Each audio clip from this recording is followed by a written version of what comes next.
Oi pessoal, se você ainda não me conhece, meu nome é Belisa, mas todo mundo aqui no canal me conhece por B. E hoje eu quero começar esse vídeo fazendo uma pergunta para você. Quando se fala da palavra empoderamento, qual é o primeiro significado, a primeira ideia que vem aí à sua cabeça? Com certeza ela está associada à independência, ao poder de tomar as próprias decisões na sua vida. E você está certo, porque eu dei um Google nessa palavra só para ter certeza e eu encontrei que ela significa a ação de se tornar poderoso, de passar a possuir poder, autoridade, ganhar domínio sobre a própria vida. Portanto, a gente nunca vai associar essa palavra com humildade e com dependência. Embora eu já tenha ouvido aí algumas pessoas usarem essa palavra no contexto cristão, o fato, a verdade é que a gente não tem como fugir do real conceito do que essa palavra quer dizer. E acontece que quando você vai ler a Bíblia, então, você vai perceber que Deus, ele não está buscando pessoas que se sintam empoderadas ou pessoas que queiram se sentir empoderadas. Eu trouxe aí pra gente, então, 3 exemplos da Bíblia, de histórias bem conhecidas, que a princípio podem fazer a gente pensar que essas pessoas até tinham motivos para se sentir empoderadas. Mas a verdade, a gente vai ver que em nenhum momento elas se sentiram dessa forma. A todo momento elas tinham um coração temente a Deus, ou seja, obediente. Elas sempre reconheciam que o poder vinha de Deus e em nenhum momento eles se sentiram autossuficientes. Nosso primeiro exemplo então é de Moisés. E a gente não tem como negar que Moisés foi um cara muito corajoso. Afinal de contas, ele foi várias vezes na frente do faraó para mandar um recado de Deus e falar assim, libera esse povo aí porque Deus está mandando.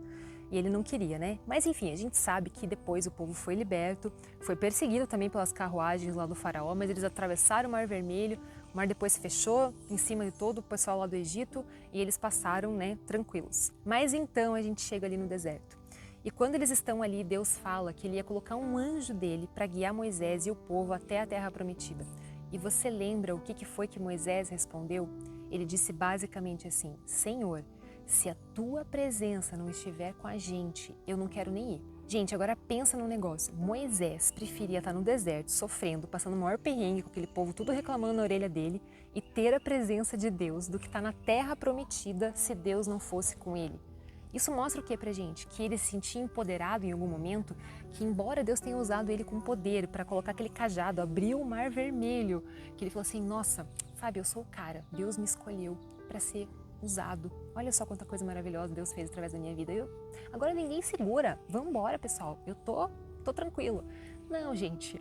Ele se sentia totalmente dependente de Deus. É isso que essa parte nos mostra. O segundo exemplo, então, gente, é Josué, que é basicamente uma continuação dessa história de Moisés, né? Moisés tinha morrido, o povo estava super triste, mas Deus tinha escolhido Josué para continuar ali nessa missão de levar o povo até a terra prometida.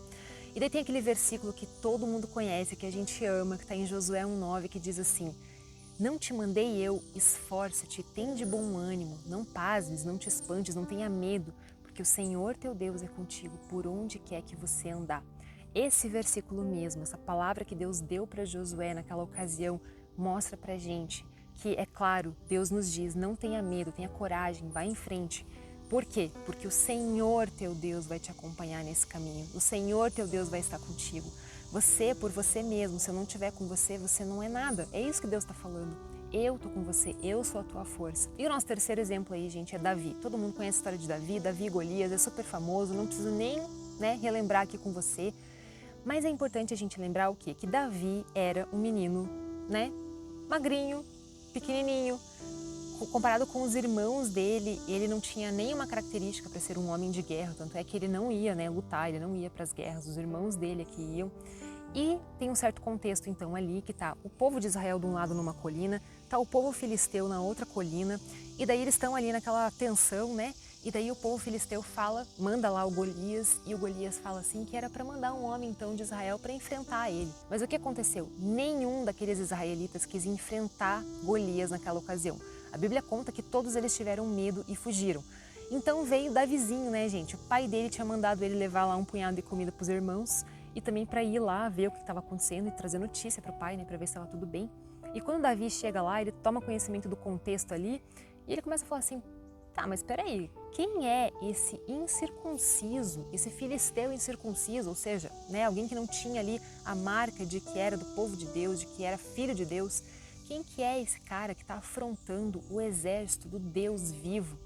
perceba que ele não estava ali numa postura de falar assim, quem está enfrentando o meu povo, né? Ele não foi ali pelo povo, ele foi pelo nome de Deus. Ele foi porque ele temia ao Senhor. Ele falou isso porque a honra que ele queria dar era para o nome de Deus. E é claro, daí depois quando ele foi enfrentar Golias, né, a gente sabe muito bem que ele tinha ali uma experiência na vida dele, né, ainda que de uma forma um pouco diferente, mas ele já tinha matado leões, tinha matado ursos para defender lá o seu rebanho. E então me chama muito a atenção que Saul, né, que era o rei naquela época, pegou e colocou toda lá a armadura no Davizinho, capacete, não sei o que, ele não conseguia nem se mexer com aquele negócio. Ele falou, ó, desculpa aí, mas esse negócio não vai rolar, eu vou ter que ir do jeito que eu tô acostumado. Gente, ele foi com uma bolsinha, 5 pedrinhas que ele pegou, o estilinguezinho dele lá e um cajado. É isso que ele foi, gente. Então olha só que interessante, gente. Davi em nenhum momento sentiu que ele era o cara porque ele estava com a roupa que normalmente os homens daquela época usavam para ir guerrear, para lutar, que representava realmente ali um homem, né, forte fisicamente, que poderia enfrentar, que poderia ir para a guerra, que tinha ali armadura, capacete, um monte de coisa.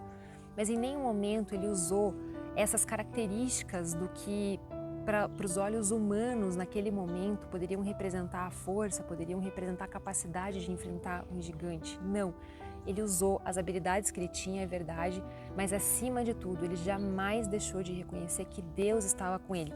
Tanto é que tem um trecho que ele pega e fala assim, o Senhor me livrou das garras do leão e das garras do urso, ele também vai me livrar da mão deste filisteu. Esses 3 exemplos aí, então, a gente mostram, como até comentei antes, que em nenhum momento esses homens entenderam assim que eles tinham, né, o domínio da situação, que eles tinham o poder de tomar as decisões, que eles eram independentes. Não, eles dependiam de Deus para vencer aquelas lutas. E esse conceito do empoderamento às vezes está tão impregnado na nossa mente, no nosso coração, que a gente não consegue perceber que isso tem nos afastado de Deus, que isso tem prejudicado o nosso relacionamento com Deus. Porque no mesmo coração não tem como ter um sentimento de autossuficiência, de independência, mas também de dependência de Deus, de humildade no coração. Aliás, Jesus a todo tempo nos ensinou a gente ter um coração humilde e também a gente servir uns aos outros. Quando Jesus lavou os pés dos discípulos, o que ele falou? Se eu, que sou o Senhor e Mestre de vocês, lavei o pé de vocês, vocês devem fazer a mesma coisa, ou seja, vocês têm que servir uns aos outros, vocês têm que ter um coração humilde, vocês devem seguir o meu exemplo. Em outra parábola, lá Jesus até fala que quem quiser se exaltar deve se humilhar, e aquele que se exaltar vai ser humilhado. Agora pensa só, gente, Jesus, Deus Todo-Poderoso, ele não se apegou ao poder dele, ele não se sentiu, né, todo-poderoso, embora ele seja o todo-poderoso. Ao contrário, ele se esvaziou da sua glória, do seu poder, ele deixou isso, né, se diminuiu para caber numa forma humana, para vir aqui salvar a gente, pecador, gente. Jesus se humilhou, ele foi morrer uma morte de cruz terrível. Ele podia muito bem ter mandado os anjos dele descer e tirar ele da cruz, e daí ele já reinava, já resolvia toda essa confusão aqui, mas não, ele se fez humilde para nos salvar. Então, quem somos nós, pecadores, para a gente achar que a gente é alguma coisa, gente? Nós temos que seguir o exemplo de Jesus, de humildade, de servir um ao outro. Tem um versículo, gente, que eu amo, que está lá em 2 Coríntios 4:7, eu vou falar para você, porque ele diz assim, ó, temos, porém, esse tesouro em vaso de barro. Esse tesouro está se referindo ali à presença de Deus, à glória de Deus, para que a excelência do poder seja de Deus e não de nós. É isso, gente. Não se sinta empoderado, não se sinta autossuficiente, não se sinta capaz de fazer as coisas sozinho, de tomar as decisões, de ter o domínio sobre a sua vida, porque você não tem. Você, eu, nós somos vasos de barro, tá? Se tacar no chão, vai quebrar. Mesmo assim, Deus nos preenche com a sua graça, com a sua glória, com o seu poder. Mesmo assim, Ele nos usa.